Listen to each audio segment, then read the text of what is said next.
Hi, welcome to Telugu ప్రపంచం.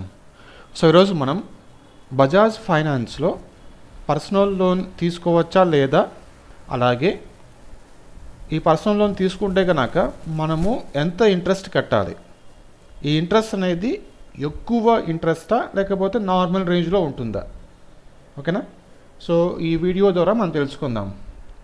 So నాకు తెలిసి చాలా వరకు బజాజ్ ఈఎంఐ కార్డ్స్ అనేది యూజ్ చేస్తుంటారు. సో ఎవరైతే బజాజ్ ఈఎంఐ కార్డ్ యూజ్ చేస్తున్నారో వీళ్ళకి ఆటోమేటిక్గా బజాజ్ ఆఫీస్ నుంచి కాల్ చేస్తారనమాట. మీకు పర్సనల్ లోన్ అది ఇస్తాము అని చెప్పి వాళ్ళు కాల్ చేస్తారు. కాల్ చేసి జస్ట్ ఒక 3 డాక్యుమెంట్స్ అడుగుతారు అంతే. ఈ 3 డాక్యుమెంట్స్ మీరు సబ్మిట్ చేస్తే కనుక మీకు ఇమీడియట్గా మీకు పర్సనల్ లోన్ అనేది శాంక్షన్ చేస్తామని చెప్పేసి రెగ్యులర్గా వాళ్ళు కాల్ అయితే చేస్తుంటారు. ఇక్కడ ఈ పర్సనల్ లోన్ తీసుకోవడం మనకు బెనిఫిటా కాదా అనేది చూద్దాం, ఓకేనా? సో సపోజ్ మీరు 1,00,000 రూపాయలు తీసుకుంటే కనుక ఈ 1,00,000 రూపాయలకి మనము ఎంత ఇంట్రెస్ట్ కడతాం, ఓకే? సో ఇది ఈ వీడియో ద్వారా మనం తెలుసుకుందాం. సో జనరల్గా నాకు తెలిసింది ఏంటంటే, మా ఫ్రెండ్ ఒక అతను ఉన్నాడు. అతను బజాజ్ ఈఎంఐ కార్డ్ యూజ్ చేసేవాడు. సో బజాజ్ ఫైనాన్స్ నుంచి ఒక 4 lakhs అనమాట, 4 lakhs లోన్ తీసుకున్నాడు బజాజ్ ఫైనాన్స్లో. ఈ 4 lakhs లోన్ తీసుకొని దాదాపు ఒక 3 lakhs ఏమో కట్టాడంట. 3 lakhs కట్టినా కూడాను వాళ్ళు చెప్పింది ఏంటంటే, మీరు ఇంకా 50% అమౌంట్ కూడా మీరు పే చేయలేదు అని చెప్తున్నారంట. అతను తీసుకుంది 4 lakhs, అతను పే చేసింది 3 lakhs వరకు పే చేశాడు. అమౌంట్ కట్టింది ఇంట్రెస్ట్ ప్లస్ అసలు రెండు కలిపి 3 lakhs కట్టాడు. ఈ 3 lakhs కట్టి కూడా వాళ్ళు చెప్పింది ఏంటంటే, బజాజ్ ఫైనాన్స్ ఆఫీస్ వాళ్ళు చెప్పింది ఏంటంటే, మీరు ఇంకా 50% అమౌంట్ కూడా కట్టలేదు, ఇంకా కట్టాలి అని చెప్పి చెప్తున్నారంట. అంటే ఈ 4 lakhsలో 3 lakhs కట్టినా కూడా 50% కూడా కాలేదంటే చూడండి మీరు ఎంత ఇంట్రెస్ట్ అవుతున్నా కట్టాడో లెక్కేసుకోండి. సో అతను చెప్పింది ఏంటంటే, హాఫ్ ఆఫ్ అమౌంట్ ఇంట్రెస్ట్గా పోతుంది. అంటే మీరు 4 lakhs తీసుకుంటే కనుక దాదాపు 2 lakhs వరకు ఇంట్రెస్టే పడుతుంది మీకు. దాదాపు 2 lakhs అంటే మీరు టోటల్గా 6 lakhs కట్టాలి. అది 2 years కావచ్చు, 3 years కావచ్చు. సో అతను తీసుకుంది 2 years అనమాట. ఈ 2 yearsకి అతను కట్టాల్సిందే 6 lakhs, ఓకే? సో ఇది నాకు తెలిసిన విషయం అనమాట మా ఫ్రెండ్ ద్వారా. సో ఇప్పుడు మనం లైవ్లో చూద్దాం. సో ఇప్పుడు డైరెక్ట్గా Bajaj finance personal loan page open చేశాను. ఇక్కడ చూడండి, ఇది Bajaj finance personal loan page అనమాట. Your personal loan is only a few steps away, okay? ఇక్కడ చూడండి, ఇవి మెయిన్ పాయింట్స్ అనమాట మనం చదువుకోవాల్సింది. Annual percentage rate minimum 12.5% to maximum 41%. చూడండి ఇంట్రెస్ట్ రేట్ ఎంత ఉందో ఇక్కడ, 12.5% టు మ్యాక్సిమం 41%. సో జనరల్గా బ్యాంకులో మనం లోన్ తీసుకుంటే కనుక వాళ్ళు 8 to 9%, 7 to 9% తీసుకుంటారు. ఇక్కడ చూపిస్తుంది ఏంటి, మినిమం చూపిస్తుంది 12.5% చూపిస్తుంది, ఓకే? తర్వాత ఇక్కడ చూడండి, for example on a term personal loan by Bajaj finance limited for 1 lakh at the rate of 15% per annum.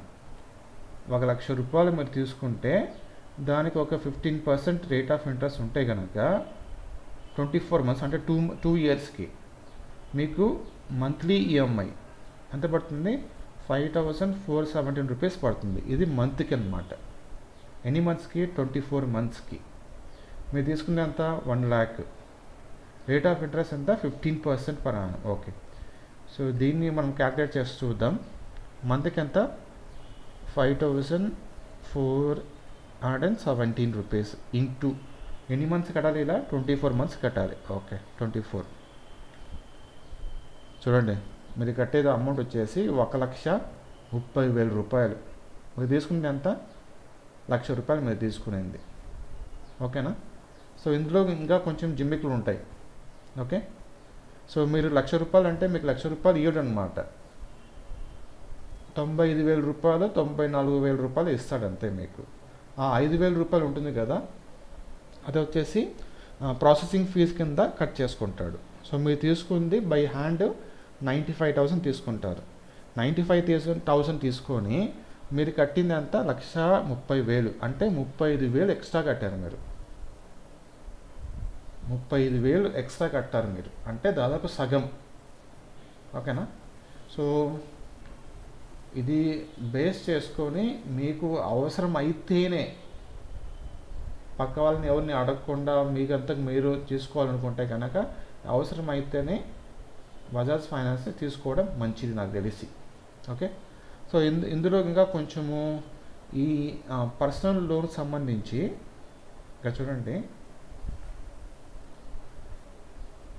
వాళ్ళు చెప్పింది ఏంటంటే దాదాపు 25 lakhs వరకు ఇస్తారంట. ఈ పర్సనల్ లోన్ అనేది దాదాపు 25 lakhs వరకు ఇవ్వచ్చు. Okay, yes. తర్వాత ఇక్కడ కొన్ని ఇంపార్టెంట్ పాయింట్స్ ఉన్నాయని చూడండి. రేట్ ఆఫ్ ఇంట్రెస్ట్ 12.99% ఆన్వర్డ్స్, అంటే మినిమం 13% రేట్ ఆఫ్ ఇంట్రెస్ట్ ఉంటుంది. తర్వాత processing fee up to 4.13% of the loan amount, అంటే మీరు ఎంత లోన్ తీసుకుంటారో ఆ లోన్లో 4%, దాదాపు 4.2% అనుకోండి, 4.2% మీరు ప్రాసెసింగ్ ఫీజ్ కింద వారికి ఇవ్వాలి. 4% అనుకోండి. సో 1,00,000 రూపాయలు తీసుకుంటే 4% అంటే ఎంత? 4,000 rupees. 4,000 rupees processing fee plus, ఇక్కడ చూడండి, ప్లస్ అప్లికబుల్ ట్యాక్సెస్, అంటే ట్యాక్స్ కూడా పడుతుంది. So 4,000 processing fee plus tax, టోటల్గా మీకు వచ్చేది 5,000 రూపీస్ మీరు కట్ అవుతుంది. తర్వాత ఇక్కడ కొంచెం ఇంపార్టెంట్ పాయింట్స్ ఉన్నాయి చూడండి. బౌన్స్ ఛార్జెస్, మీరు ఆ ఈఎంఐ అనేది చెక్ రూపంలో కట్టుంటే కనుక ఎప్పుడైనా సరే మీ చెక్ బౌన్స్ అయితే, ఒకసారి చెక్ బౌన్స్ అయితే మీ పెనాల్టీ వచ్చేసి 600 రూపీస్ నుంచి 1,200 రూపీస్ వరకు పడుతుంది. ఓకేనా? చెక్ బౌన్స్ ఇది. తర్వాత penal interest, a delay in repayment, okay ఇదంతా వస్తుంది. Okay, a delay in payment of monthly instalment, అంటే మీరు మంత్లీ ఇన్స్టాల్మెంట్ కనుక ఏదైనా డిలే చేస్తే దానికి కూడా మీకు ఫైన్ పడుతుంది. ఎంత పడుతుంది? 2% నుంచి 4% వరకు. సపోజ్ మీరు మంత్లీ 10,000 రూపీస్ ఇన్స్టాల్మెంట్ కట్టాలనుకోండి, 10,000 రూపీస్, అందులో 4% తీసుకోండి, ఒక 2% తీసుకోండి. 2% అంటే ఎంత?